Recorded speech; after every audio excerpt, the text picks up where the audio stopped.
How do you respond to the word goals? Whatever you read and whoever you listen to, you are meant to create goals. If you don't know where you're going, any road will take you there, as the saying goes. So it's been proven, there's been research, there's been scientific investigation to say that goals mean that you have an aim, you have a target, you have something that you're moving towards. And for many people, for many successful people, they will put the reason for their success down to the fact that they've created goals, they've written them down, they've journaled about them, they've looked at them on a repetitive basis, and they've moved seamlessly towards their goals. So, why doesn't that work for everybody? Because it doesn't. Personally, I hated the word goals. When I went into my first sales job, I obviously had an annual goal and a monthly goal. I think, if memory serves me correctly, my monthly goal was to do £60,000 worth of sales turnover every month.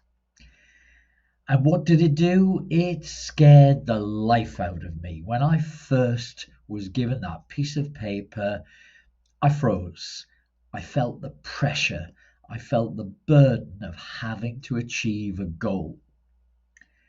Now, subsequently, when I've looked into this further, people who fear failure, people of a certain sensitivity, hate following goals. They hate writing about goals.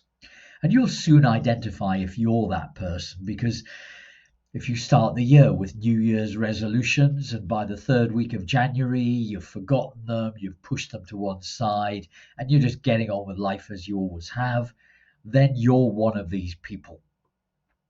If you have written down a goal but you never look at it, or if you've written down a goal and as soon as you've put the words on paper, you feel pressure, you feel tension, you feel stress. You might even feel, well, I'll write it down and I'll hope that it happens, but I don't know what to do. I don't know how to make a plan, and I don't really think it's going to work for me. If this is the case, then I sympathize with you. I've been where you are now. And I want to share with you my way of overcoming this. Firstly, I reframed the word goals. I didn't look for goals or targets. Instead, I reframed that word as an experiment. I was going to experiment with how I get from where I am now to where I wanted to get to. As an experiment, I would simply need a plan of action, some steps to get towards the completion of that experiment. I know it just sounds like semantics, but honestly, if instead of goals you use the word experiment or even a project, if that works better for you, and work out what works for you. We're each individuals, we each have a personal vocabulary or lexicon that resonates with us.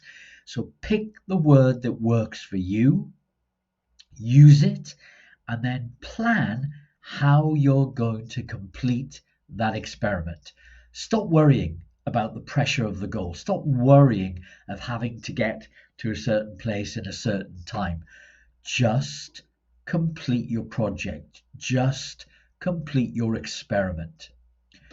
As you can see from the words here, Thomas Langhans found that as soon as a person who feared failure saw the word goal, then negative images would come up in their mind and they'd feel the pressure of not being able to achieve that. And that's immediate self-sabotage. I hope this helps you. I hope you can use this to achieve whatever it is you want to achieve. Thank you for listening.